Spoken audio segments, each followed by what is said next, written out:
Berlanjut dari chapter sebelumnya, keluarga Song adalah salah satu dari 4 keluarga besar di ibu kota. Keluarga tersebut merupakan keluarga kaya raya yang telah hadir sejak lebih dari 100 tahun lamanya. Kebanyakan bisnis yang dijalani oleh keluarga Song adalah industri hiburan yang dapat dikatakan memiliki keuntungan setengah dari seluruh industri itu sendiri. Jadi lumayan banyak juga ya. Nah, keluarga Song sendiri dipimpin oleh tetua Song yang telah menjalani lebih dari 100 tahun pengalaman dan menyaksikan bisnis-bisnisnya tumbuh dengan begitu cepat. Salah satu studio ternama yang dimiliki oleh keluarga Song ini adalah Studio Tangren. Studio Tangren yang merupakan peringkat pertama industri hiburan dalam negeri ini dengan hampir 10 artis kelas A langsung di bawah spanduk mereka. Jadi pengaruhnya pasti besar banget nih. Scene beralih ke Luli yang tengah menonton siaran televisi bersama dengan Jimmy. Dalam TV dikatakan bahwa salah satu penerus Tangren Entertainment, Tuan Song Ziwen, segera akan melaksanakan pernikahannya. Hal ini menjadi berita booming dan viral. Oleh karenanya, beberapa keluarga kelas atas dan figur berpengaruh mengumumkan akan ikut berpartisipasi untuk pernikahan ini. Jimmy yang saat itu sedang duduk manis bersama dengan Luli terkejut dengan kabar pernikahan tersebut. Ia pun berkata, "Aku ingin melihatnya sendiri," kata Jimmy secara random. Tapi tidak diduga, Luli pun menjawab, "Aku bisa membawamu ke sana kalau saatnya tiba." Seketika, Jimmy langsung memeluk Luli dengan sangat gembira. Kalau Mimin di sana sih pasti udah ada yang tegak tuh, tapi bukan keadilan. Lanjut, oleh karena itu MC kita ini memutuskan akan pergi nanti untuk melihat-lihat bersama Jimmy sambil membesuk pelanggan berikutnya, yaitu Pak Tua Song yang sebentar lagi akan meninggal. Akhirnya, hari pernikahan itu pun tiba. Luli datang bersama dengan Jimmy di pernikahan tersebut untuk melihat-lihat. Nampak banyak sekali tokoh-tokoh bintang papan atas yang hadir untuk memeriahkan acara tersebut. Tiba-tiba, petinggi keluarga Rong datang untuk menjemput Luli, yang sekaligus memberikan tiket VIP-nya untuk berjalan di atas karpet merah dalam acara tersebut. Jadi, atas bantuan keluarga Rong, Luli bisa masuk dalam pesta pernikahan keluarga Song tersebut ya guys. Ketika itu, Jimmy merasa cukup rendah diri untuk berjalan setara dengan bintang-bintang tersebut. Akan tetapi, Luli menyentuh tangannya dan berkata, "Jangan khawatir, kau kan sedang bersamaku. Tidak ada yang akan memandang rendah dirimu." Hal tersebut sontak membuat Jimmy terkejut bukan main dan mulai mempertanyakan siapa Luli sebenarnya dalam hatinya. Akhirnya, tibalah mereka di karpet merah yang telah tersedia bagi para tamu VIP. Dengan demikian, mereka disambut dengan hangat oleh keluarga Song. Mereka cukup terkejut karena penatua Rong benar-benar menyambut Luli dengan sangat hormat, sampai-sampai membukakan pintu mobilnya. Luli pun berbincang sedikit dan mengucapkan selamat kepada keluarga Song. Di sisi lain, Tuan Rong yang mengantarkan Luli mulai bercuriga akan gelagat dari Luli dan berkata dalam hati, "Pantas saja Tuan Lu berinisiatif datang ke sini. Apakah karena tetua Song?" pikir Rong Yiyuo dalam hatinya. Kemudian, Berjalanlah Luli bersama dengan Jimmy di atas karpet merah megah sebagai simbol status dan kekuasaan yang dimilikinya. Karena merasa gugup, Jimmy pun terpleset. Namun dengan gagahnya, MC kita yang satu ini menangkapnya tepat di pinggulnya yang seksi itu. Luli pun meminta kepada Tuan Rong agar setiap foto yang ada dirinya untuk segera dihapus. Hal itu dilakukan untuk merahasiakan identitasnya. Selamat datang kepada para tamu yang sudah meluangkan waktu untuk menghadiri pernikahan ini. Pungkas MC yang saat itu sedang menyambut setiap orang yang tiba di lokasi pernikahan. Hingga pada akhirnya, pengantin pun tiba di lokasi dengan gagah dan anggunnya. Sementara itu, Tetua Song pun turut terlihat dan dipersilakan oleh anaknya untuk naik ke atas panggung dan memberikan sedikit pesan kepada pengantin baru. Ketika Tuan Song berceramah di depan, tiba-tiba saja ia batuk keras. Sementara itu, Luli tersenyum sangat puas dan berdiri dari tempat duduknya. Seakan-akan ia memang menunggu masa kritis ini. Tuan Rong pun bertanya, "Tuan Lu, Anda mau kemana?" Sambil terheran. Tiba-tiba saja waktu melambat seperti berhenti bergerak, kecuali untuk Luli, Tetua Song, dan anaknya yang berada di depan panggung.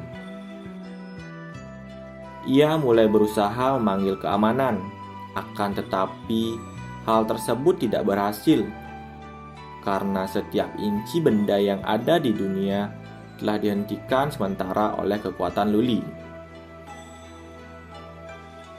"Kamu siapa?" Tetua Song bertanya. Dengan senyum liciknya, Luli menjawab, "Dibandingkan denganmu, aku hanya sepotong jerami. Anda bisa memanggil saya Tuan Lu. Saya hanya menjual satu produk, dan itu adalah waktu." Tetua Song pun terbelalak karena tak percaya dengan apa yang telah didengarnya. Anak Tetua Song berusaha untuk melindungi ayahnya dari Luli. Namun, Tetua Song menepuk pundaknya dan menghentikannya. Dengan tenang, Tetua Song pun bertanya, "Bolehkah aku bertanya, waktumu harganya berapa?" Luli pun menjawab, "Biasanya orang yang menjual waktu tentu ada nilainya dan nilai itu pasti berbeda. Tetapi saya biasanya menggunakan uang sebagai dasar pengukuran. Saya akan mengambil setengah dari jumlah yang dihasilkan oleh pembeli dalam 1 tahun. Jadi, bukankah ini penawaran yang bagus?" tanya Luli. Anak Tuan Song seolah-olah tidak percaya dengan hal tersebut. Akan tetapi, ekspresi yang berbeda justru ditunjukkan oleh Tuan Song. Dengan maksud untuk mempengaruhi, Luli pun memberikan kartu namanya. Tujuannya agar Tetua Song dapat menemuinya kembali nanti. Sebagai salam perpisahan, Luli pun berkata, "Tapi kuingatkan Anda, Penatua Song, untuk tidak membuang waktu yang Anda miliki." Ketika anak Tetua Song ingin bertanya ke Luli, waktu pun kembali seperti sedia kala. Penatua Song pun berkata, "Aku harus segera bertemu dengan keluarga Rong." Sementara itu, Shin beralih ke Jimmy yang tengah asik berfoto dengan para artis idolanya. Hal ini dilakukan agar dia bisa pamer sama rekan kerjanya nanti. Haha, dasar si cewek pamer. Ia pun mengalihkan pandangannya ke salah satu idolanya, Zhao Manxi. Ketika ingin menghampirinya, tiba-tiba saja Jimmy terpeleset dan terjatuh. Anggur yang ia bawa secara tidak sengaja menumpahi pakaian yang dikenakan oleh idolanya tersebut. Apes bener. BTW ada Goku loh. Idolanya tersebut sangat marah dan berkata dengan ekspresi jijik, "Dari mana jalang ini berasal?" Maafkan aku. Begitulah respon ketakutan dipenuhi rasa bersalah yang terlontar dari Jimmy, pendamping Luli malam itu. Semuanya telah berakhir, dan kini sepertinya yang Jimmy berada dalam masalah besar. Sontak, ia pun berdiri dan berusaha membersihkan bekas cipratan minuman yang membasahi pakaian mewah Nona Zhao.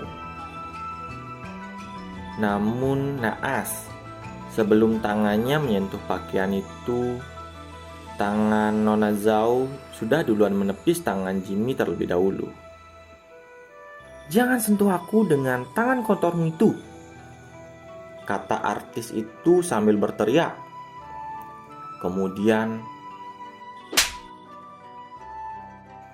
bukan hanya tangan yang kena, tapi pipi pun juga. Kasiannya, untung bukan gunungnya yang kena ya guys. Kejadian itu pun mengundang perhatian banyak orang yang sedang menikmati acara. Hahaha, seorang artis kecil menjadi pebisnis basah karena wine dari gadis yang berbau orang biasa. Nampaknya kita akan memiliki acara yang bagus untuk ditonton sekarang. Pendapatku, mereka berdua sangat kampungan. Apa ada yang salah dengan pemeriksa undangan? Kata dua bapak-bapak yang berisik sahut menyahut membicarakan kedua wanita yang sedang bermasalah itu. Mengetahui bahwa dirinya menjadi bahan perbincangan orang-orang besar di sana, Nona Zhao pun mengepalkan tangannya seperti akan melepaskan tinju One Punch Man yang siap menghabisi yang Jimmy di hadapannya. Namun, kondisi berkata berbeda.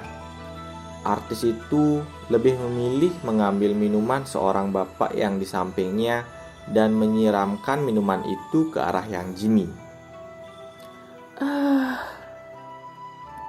Yang Jimmy mendesah kebasahan. "Jika minta maaf adalah solusi, kenapa kita membutuhkan polisi?"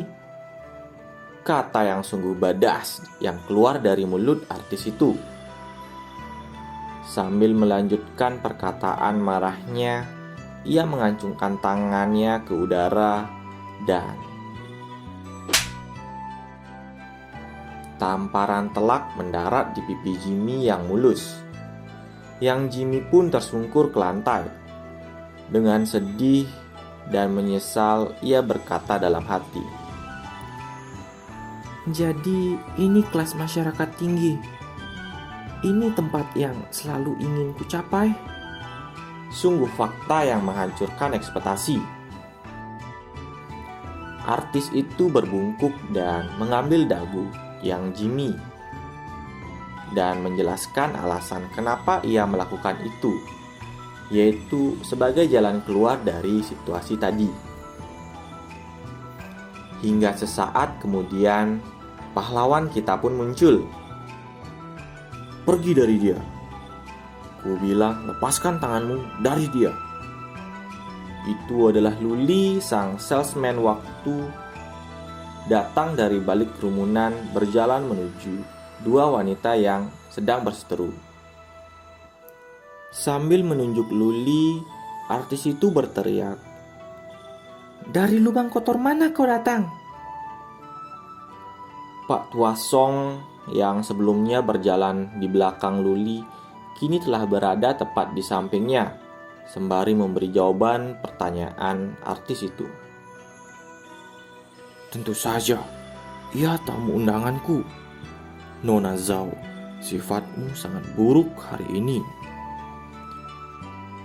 Dengan wajah panik melihat Tuan Song di sebelah Luli, ia berusaha menjelaskan permasalahan yang terjadi. Tetapi penjelasan itu tidak dihiraukan oleh Tuan Song karena ia lebih memilih untuk membungkuk di depan Luli dan meminta maaf atas masalah yang sedang terjadi. Mata artis itu melotot melihat kejadian di depannya.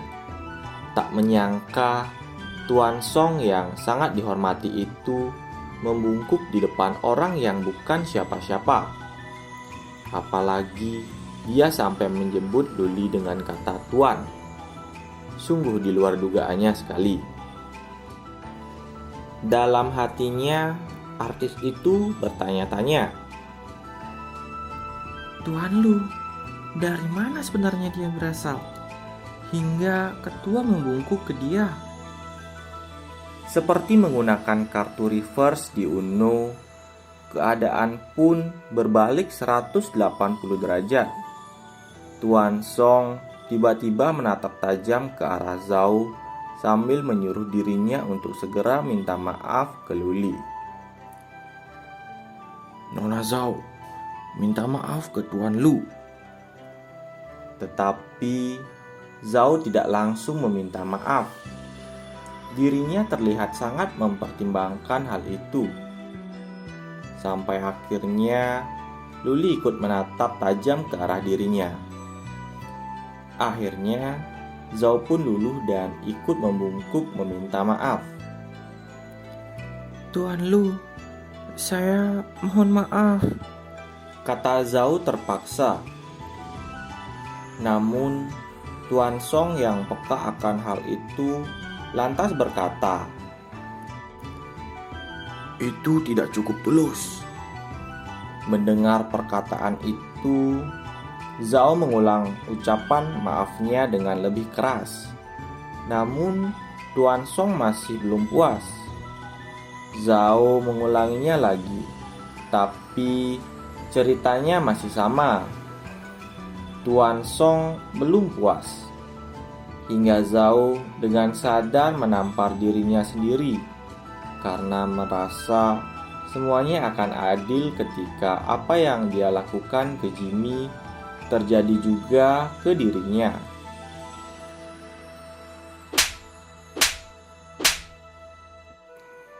Orang-orang pun terdiam dan terlihat keheranan dengan perbuatannya itu. Anak Tuan Song pun lekas memberitahunya untuk menyudahi perbuatannya itu. "Ayah, bukankah ini cukup? Apapun ini masih pernikahan Ziwon kami hari ini," kata anaknya sambil memegang pundak Tuan Song. Namun Tuan Song justru berkata, "Aku takut ini semua tergantung dari Tuan Lu." Di sisi lainnya, Luli terlihat mulai berjalan ke arah Nona Zhao lagi.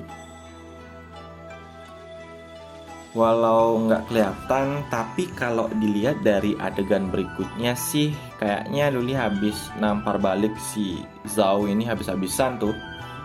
Karena di awal chapter ini, Zhao terlihat terjatuh di lantai sambil memegang pipinya yang memerah. Kemudian Luli berkata di depannya, "Oke, sudah cukup." Demi mengejek si Nona Zhao, Luli sampai membungkuk dan berkata, "Memang benar, dirimu yang di layar jauh lebih anggun." Selanjutnya, Luli berkata, "Hari ini adalah hari penuh harapan bagi keluarga Song. Jadi, aku tak akan merusak suasana." sambil melangkah keluar ruangan bersama Yang Jimmy. Tuan Song yang merasa urusannya belum selesai dengan Luli berusaha memanggilnya, namun usaha itu sia-sia. Dan ia pun teringat satu-satunya cara untuk bisa bertemu dengan Tuan Lu adalah menghubungi keluarga Rong. "Yoru, di manakah orang-orang dari keluarga Rong?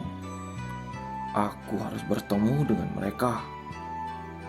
Mendengar perkataan itu, anaknya yang berada di belakang pun mengerti maksud ayahnya dan segera mengatur pertemuan dengan anggota keluarga Rong. Sebelum berbalik badan, Yoru masih sempat mengingatkan Nona Zhao untuk tidak balas dendam, karena jika sampai itu terjadi, maka orang-orang di baliknya tidak akan bisa membantu, dan ia akan menerima konsekuensi yang amat berat. Tapi ya seperti kebanyakan wanita di luar sana yang cukup keras kepala, mana mau Zhao untuk tidak balas dendam, apalagi dengan kondisinya sekarang yang sudah dipermainkan habis-habisan. Di jalan pulang, Yang Jimmy minta maaf kepada Luli karena sudah merepotkannya. Lalu Luli pun menjawab dengan memberikan kata-kata emas. "Berhentilah iri terhadap artis-artis cantik itu. Mereka hanya bergantung pada penampilan untuk meraih posisi mereka yang sudah mengorbankan harga diri dan budi pekerti mereka. Mungkin mereka memang terlihat mencolok, tapi mereka tak akan pernah berhenti terbelenggu oleh takdir mereka sebagai produk belaka, dikendalikan oleh bos besar di belakang mereka memanipulasi hukum dan melakukan tindakan kotor tertentu."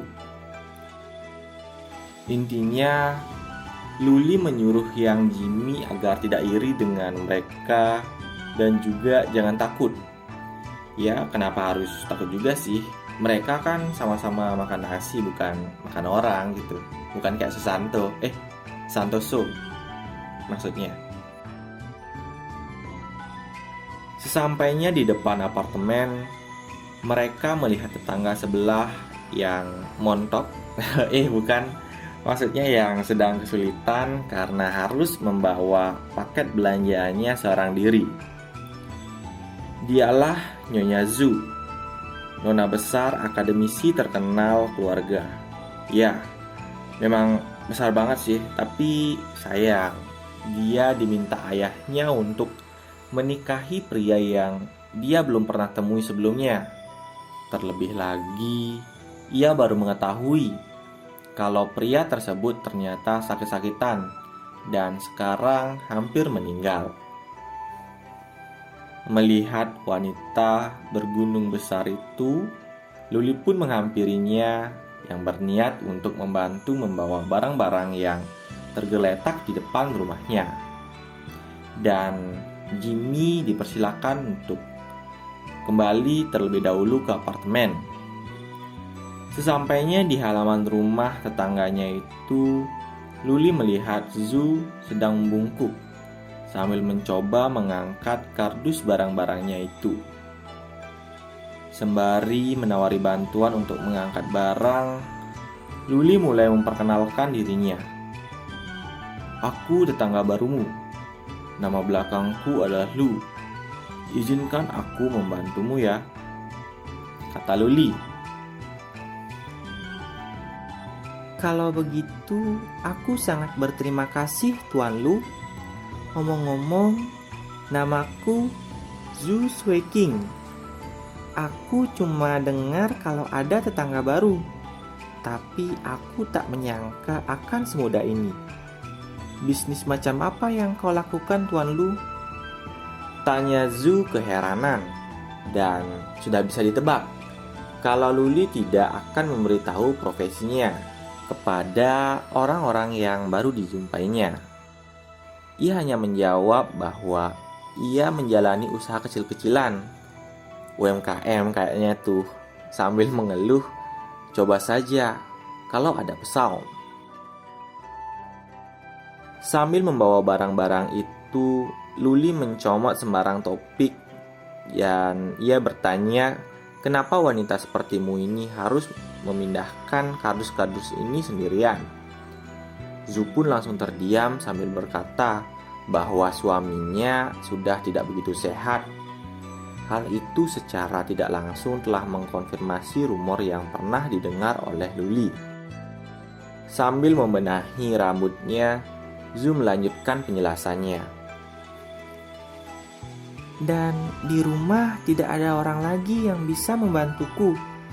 Jadi, aku harus melakukan semuanya sendirian. Tapi aku sudah terbiasa. Ayo, jangan salfok loh. Tapi setelah Mimin perhatikan secara seksama, kayaknya baju dari Nona Zu ini kekecilan deh. Coba yang sependapat sama Mimin bisa tulis di kolom komentar ya. Secara diam-diam, Luli mengaktifkan kekuatannya untuk melihat profil umur wanita tersebut. Kemudian terlihat kalau Su Shueqing ini berumur 28 tahun dengan masa hidup yang tersisa selama 50 tahun, 103 hari, 12 jam, 56 menit, dan 32 detik. Mengetahui itu, Luli merasa sedikit empati. Kasihan sekali, sepertinya dia akan menjadi janda untuk waktu yang lama. Ucapnya dalam hati. Hayo, para pencari janda mana nih? Silakan merapat. Sesampainya di depan rumah, Nona Zu mengucapkan terima kasih kepada Luli karena sudah membantunya sambil menawari untuk masuk ke rumah minum teh. Mendengar tawaran tersebut, Luli awalnya ingin menolak karena iman Luli cukup besar. Tidak seperti kalian, para caliawan. Ayo, siapa di sini caliawan? Coba tulis di kolom komentar ya. Nah, tapi di saat yang bersamaan terdengar suara batuk dari suami Nona Zu yang mengidap penyakit kronis. Aku takkan mengganggumu hari ini, tapi aku pasti akan menerima tawaranmu lain kali. Ucap Luli yang mengerti dengan keadaan dan mulai beranjak pergi dari halaman rumah Nona Zu sambil merasa berempati lagi mengingat Nona Zu hanya bisa menjalani tahun-tahun itu sendirian. Kemudian